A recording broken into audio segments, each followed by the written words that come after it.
सिर्फ हिंदू मर रहा है, दीपू मर रहा है, ये नहीं हो रहा है, मुस्लिम भी मर रहा है, आग से मर रहा है इस बांग्लादेश में भी इस सेम टाइम। ये जो बांग्लादेश का जो मुद्दा है, ये मुद्दा आज हिंदू और मुसलमान के अंदर नहीं है। सबसे बड़ा बात है, बांग्लादेश के कुछ लोग हैं, जब यूनुस सरकार, यूनुस गवर्नमेंट जब आया, तब से कुछ लोग हैं जो कट्टरपंथी है। वो लोग चाहते हैं भारत के अंदर 7 सीटर, मतलब भारत के पूर्व ईस्ट इंडिया के अंदर कुछ जगह है जो 7 राज्य है, उन लोगों को ये लोग कब्जा करना चाहते हैं। जब हम बांग्लादेश में दीपू चंद्रा के मर्डर को, उसके कत्ल को, उसकी शहादत को बुरा कह सकते हैं, गलत कह सकते हैं, करने वाले को गलत कह सकते हैं, जब यहां अखलाक हुसैन से लेकर और अभी 6 दिन पहले ताहिर हुसैन तक सैकड़ों मुसलमानों को जब मॉब लिंचिंग कर दिया जाता है जय श्री राम का नारा लगाकर,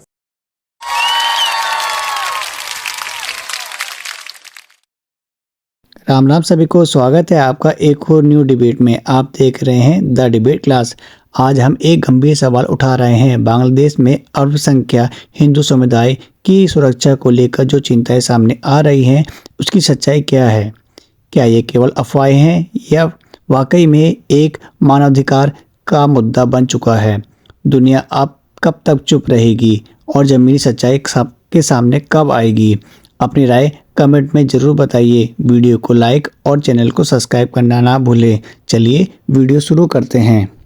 सिर्फ हिंदू मर रहा है, दीपू मर रहा है, ये नहीं हो रहा है, मुस्लिम भी मर रहा है, आग से मर रहा है इस बांग्लादेश में भी इस same time this things are happening.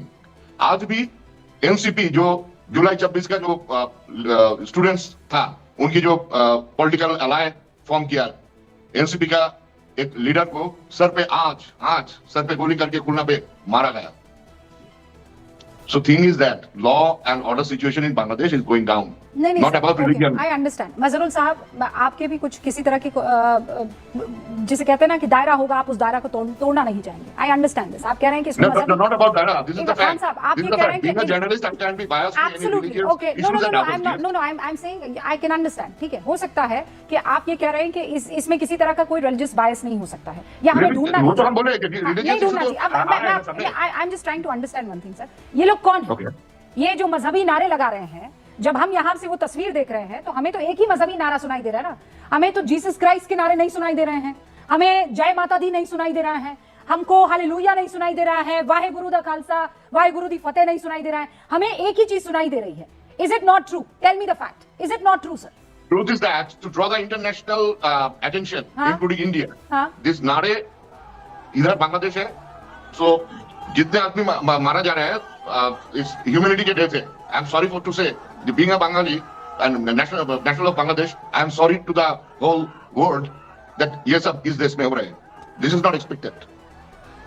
इस रिलीजन का जो कलर दिया जा रहा है, this is not good for a nation, क्योंकि जब एक पॉलिटिक्स के संग अगर रिलीजन ऐड कर दिया जाए, उसके चिंगारी जितना ज्यादा होता है, वो चिंगारी सब कुछ जला के राख कर देता है। नहीं, वो तो कर दिया है, खान साहब कर दिया है। देखिए, अब बात ये है ना कि आप कह रहे हैं इसको रिलीजियस एंगल नहीं देना चाहिए। I as Rubika Liyaquat would never want to do it, sir. कौन चाहेगा कि इस तरीके से एक मजहब जो है वो बदनाम हो? कौन चाहेगा? लेकिन जब आप ये सब तस्वीरें देखते हैं तो मैं इस बात से कैसे इनकार कर सकती हूँ? देखिए, मैं बताना चाहता हूँ, 1971 के युद्ध में मैंने हिस्सा लिया है। हमारे 3864 ऑफिसर्स, जेसीओ, जवान, आर्मी, नेवी, एयरफोर्स के, उन्होंने अपने जान की कुर्बानी दी थी बांग्लादेश को आज़ाद कराने के लिए, बांग्लादेश को पाकिस्तान की फौज की जैक बूट से छुड़ाने के लिए। उस वक्त हमूदुर रहमान कमेटी रिपोर्ट के मुताबिक बांग्लादेश के अंदर कोई 1 मिलियन औरतों का रेप हुआ था, मास रेप। ठीक है, वहां पे 3 मिलियन बांग्लादेश के लोग मार डाले गए थे और 10 मिलियन भारत में रिफ्यूजी बना के घुसेड़ दिए गए थे, घर से बेघर कर दिए गए थे, घर जला दिए गए थे, उनके निकाल बाहर किया था उनको। ठीक है साहब, हमने बांग्लादेश के लोगों को अपनी आज़ादी के लिए लड़ते देखा है, मुक्ति योद्धास को लड़ते देखा है। आज वहां जो अगजनी, जो मार काट, कत्ल गारत, खूना खच्चर, ये क्या किसी मुल्क को शोभा देता है? मैं आपसे यही पूछ रहा हूं साहब। आप बड़े खुश हो रहे थे लोग कि हमने हसीना वाजिद को निकाल दिया। अरे हसीना वाजेद के टाइम में कम से कम 2 रोज की रोटी तो नसीब हो रही थी लोगों को। वहां पे जो इकोनॉमी थी बड़ी तरक्की पर थी साहब। पाकिस्तान से पर कैपिटा जीडीपी ज्यादा हो गया था जी। हिंदुस्तान से भी आगे निकल गया था पर कैपिटा जीडीपी। तो आज हम जब से मोहम्मद यूनिस साहब पैराशूट होके आए हैं वॉशिंगटन से, हम जानते हैं वो ग्रामीण बैंक के इंचार्ज थे और उस बैंक से उन्होंने $6 लाख हिलरी क्लिंटन के प्रेसिडेंशियल कैंपेन के लिए दिया था। हमारी सरकार मौन नहीं है। बांग्लादेश सरकार को विदेश मंत्रालय ऑलरेडी बोल चुका है और सीरियस कंसर्न दिखा चुका है। चटगांव स्थित हमारा वीजा निगरान सेंटर को बंद कर दिया गया है और भारत सरकार इसको लेके बहुत गंभीर है। ऐतिहासिक पहलू पे जाइए, जनरल साहब बैठे हुए हैं। जब हम बांग्लादेश के लिए लड़ रहे थे उस वक्त भी एक हिस्सा जो था वो कट्टरपंथियों का ही था, जो अवामी लीग के साथ नहीं था। उस वक्त भी वो एक हिस्सा कट्टरपंथियों का था और वो अवामी लीग के साथ नहीं था, और उस वक्त भी वो पाकिस्तान के समर्थक में थे। और ये कड़वी सच्चाई है कि जब धर्म का विस्तार करने के लिए राजनीति का इस्तेमाल किया जाता है और धर्म का विस्तार बिल्कुल तलवार की नोक पे किया जाता है, तो उसमें चाहे हिंदू हो, क्रिश्चियन हो, बौद्ध हो, कोई हो दूसरे धर्म के, उनका नुकसान होगा। अब इससे बचा कैसे जाए? एक ही तरीका है, बांग्लादेश में जितने बचे हुए हिंदू हैं वो सब संगठित होकर एक इलाके में रहे। मेरी खुली अपील है, एक जगह एक इलाके में रहिए और संगठित होकर रहिए, तभी आप कुछ जवाब दे पाएंगे। नहीं तो अलग अलग छितरा के रहेंगे, इसी तरह भीड़ घुसेगी और मारते हुए चली जाएगी। ये कोई नया चीज नहीं हुआ है। आप याद कीजिए, हमारे देश की विडंबना क्या है कि जब भी मुसलमान नाम का शब्द एक आता है ना, तो सेकुलरवादी जितने हैं सबके मुंह बंद हो जाते हैं, कोई कुछ नहीं बोलेगा। नेपाल में जनजी जब विद्रोह कर रहा था और नेपाल को हिंदू राष्ट्र बनाने की बात की जा रही थी, तो तुरंत नेपाल के हिंदू राष्ट्र के विरोध में यहाँ पे लोग टपड़ बोलना शुरू कर दिए। आज बांग्लादेश को शरिया पे ले जाने की बात चल रही है, बांग्लादेश इस्लामिक राष्ट्र हो जाए, खुलेआम पोस्टर लहराए जा रहे हैं, लिख दिया जा रहा है, संसद में घुस जा रही है आतंकियों की भीड़, लेकिन यहाँ का एक भी राजनीतिक नहीं बोलेगा, मुंह नहीं खोलेगा। ये कड़वी सच्चाई है रूबिका जी।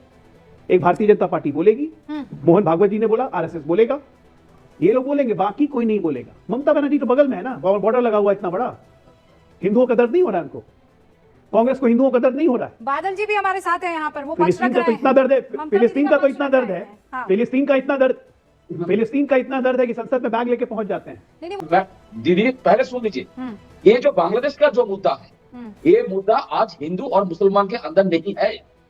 सबसे बड़ा बात है, बांग्लादेश के कुछ लोग हैं, जब यूनुस सरकार, यूनुस गवर्नमेंट जब आया, तब से कुछ लोग हैं जो कट्टरपंथी है।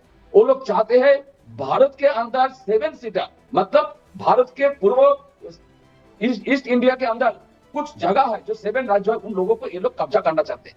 तीसरा बात है, 2 दिन पहले जिस व्यक्ति को मारा वो हिंदू है, बिल्कुल हिंदू है, लेकिन आपको ये भी समझना होगा बांग्लादेश के अंदर अवामी लीग जो पार्टी है, उस लीग को बैन किया है इलेक्शन कमीशन के द्वारा, और यूनिस सरकार ने बैन किया। मतलब अवामी लीग के अंदर जैसे हिंदू है, मुसलमान है और सारे धर्मों के लोग हैं। आपने 1 साल के अंदर देखिए कितने मुसलमान और कितने हिंदू को मारा है, और कितने हिंदू इलाकों के जाके हिंदू बोल के उन लोगों को मारा है। जैसे इस्कॉन के एक धर्मगुरु है, उसको 6 महीना 7 महीने से हुआ बंद कर देना था, अभी 2 दिन 4 दिन पहले उसका जमीन हुआ। अर्थात बांग्लादेश के आज से नहीं है, बरिशाल के अंदर, ढाका के अंदर, मनन सिंह के अंदर, और 7 सिलेट के अंदर, बहुत सारे जो चट्टग्राम है उसके अंदर, बहुत सारे ढाका जो राजधानी है उसके अंदर भी, बांग्लादेश में जितना जिला है इसका जो प्रशासन है, ये प्रशासन 1971 के पहले, स्वतंत्र होने के पहले भी ये लोग हिंदुओं के ऊपर अत्याचार करते थे। और उसमें मुसलमान के अंदर 2 पार्ट है, एक जो नरमपंथी है और कट्टरपंथी है। नरमपंथी के अंदर जो लोग सभी धर्मों को लेकर चलते हैं वो एक हसीना, लेकिन हसीना को भारत सरकार ने एक्सपेक्ट किया, रहने का जगह दिया, सिर्फ रहने का जगह, लेकिन भारत सरकार ने अभी तक 1 साल के अंदर एक भी आवाज, एक भी मुद्दा भी काल किया। बांग्लादेश के अंदर हाई कमीशन जो है, हाई कमीशन को बंद किया, उन लोगों को वीजा नहीं देने का जो वादा, जो ऑर्डर पास किया भारत सरकार, इसमें कुछ नहीं होगा रूबिका मैडम। वो लोग हिंदुओं को भी नहीं मार रहा है, वो लोग भारत को कब्जा करना चाहते। भारत के कुछ सामान है जो जिसको वो लोग आंख में जलाते हैं, डायरेक्ट जलाते हैं, ये भारत का सामान हम लोग नहीं लेंगे। मुझे और देश को आज से नहीं दिख रही है रूबिका जी, बांग्लादेश में जो हो रहा है वो बंगाल में पिछले 3 वर्षों से हो रहा है। संदेश खाली भूल गई आप, कितने साल पहले हुआ था आरजी कर मेडिकल कॉलेज, आप भूल गई। सबसे पहले आप आंसर दीजिए, वहां पे बिल्कुल एक्सट्रीमिस्ट लोग जितने हैं, जितने कट्टरपंथी इस्लामिक हैं, उन सबको ममता दीदी मुर्गा बना के खेल रही है। और ममता दीदी के मंत्री कहते हैं कि ये हमारा पाकिस्तान है, कलकत्ता के एक हिस्से को दिखा के। ममता जो मुख्यमंत्री खुद कहे कि मुसलमान दूध देने वाली गाय है, उसका लात खाना पड़ेगा। तो एक बात जान जाइए, पश्चिम बंगाल कभी बांग्लादेश नहीं बनेगा। ममता दीदी को बोलिए बांग्लादेश चले जाएं, फरवरी में वहां चुनाव लड़ लें, प्रधानमंत्री बन जाएंगे, ठीक है ना। धर्म परिवर्तन करा के सब बांग्लादेश चले जाइए आप लोग जैसे नासुरों की यहां जरूरत नहीं है। और आपको तो बंगाल की जनता ही इस बार सबक सिखाएगी अच्छे तरीके से। ये जो मुर्गा लड़वा रहे हैं, कभी हुमायूं कबीर का, कभी कहीं का, कभी कहीं का, ये सब लोग समझ रहे हैं। कभी बाबरी मस्जिद बन रही है बंगाल में। ये पहली चीज मेरे जहन में यह आई कि इस्लाम किसी भी आदमी को इस तरह जलाने को और जुल्म के साथ मारने को इजाजत नहीं देता। सबसे पहली चीज मेरे साथ में यह आई। और जो लोग इस तरह की हरकत कर रहे हैं वो इस्लामिक तो हो ही नहीं सकते, उनका इस्लाम से कोई लेना देना नहीं है। क्योंकि कुरान साफ कहता है जिसने किसी बेगुनाह एक इंसान को मारा ऐसे जैसे पूरी इंसानियत को उसने मार दिया। लेकिन रुबिका जी, मैं एक चीज आपसे जरूर कहना चाहूंगा, यह भी मेरे दिल की आवाज है। जब हम बांग्लादेश में दीपू चंद्रा के मर्डर को, उसके कत्ल को, उसकी शहादत को बुरा कह सकते हैं, गलत कह सकते हैं, करने वाले को गलत कह सकते हैं, जब यहां अखलाक हुसैन से लेकर और अभी 6 दिन पहले ताहिर हुसैन तक सैकड़ों मुसलमानों को जब मॉब लिंचिंग कर दिया जाता है जय श्री राम का नारा लगाकर, सैकड़ों, उस वक्त जब लोग मौन रहते हैं, जब लोग मौन रहते हैं तो मुझे इतना ही दुख होता है, इतना ही। जय श्री राम के नारे वहां पर ऑस्ट्रेलिया में लगे क्या? मुझे बताइए। एक साइड की बात नहीं करेंगे आप तो देखिए, जय श्री राम के नारे वहां पर लगे, सुनिए, आप साफ बोलने वाली हैं। इराक में लग रहे हैं, ईरान में लग रहे हैं जय श्री राम के नारे। कहां लग रहे हैं जय श्री राम के नारे? अरे हिंदुस्तान में लग रहे हैं, हिंदुस्तान में मुसलमानों को मारा जा रहा है, हिंदुस्तान में मुसलमानों को मारा जा रहा है। जय श्री राम का नारा दिक्कतें हैं, उसको सॉल्व तो करना पड़ेगा ना। नहीं, हिंदुस्तान में मुसलमान को, हिंदुस्तान में मुसलमान को जय श्री राम का कुछ दिक्कत तो है ना सर। उस दिक्कत को अगर आप नहीं फेस करेंगे तो कल को आपके घर के बाहर खड़े रहेंगे। कल को ये खतरनाक खूंखार फौज जो आपको दिखाई दे रही है ना, जो किसी की लाश पर उछलती कूदती हमारे खुदा के नारे लगा रही है, कल को आपके घर के बाहर खड़ी रहेगी। खुदा ना खास्ता आपकी लाश पर, मेरी लाश पर नाचेगी। क्या करेंगे आप, मुझे ये बताइए।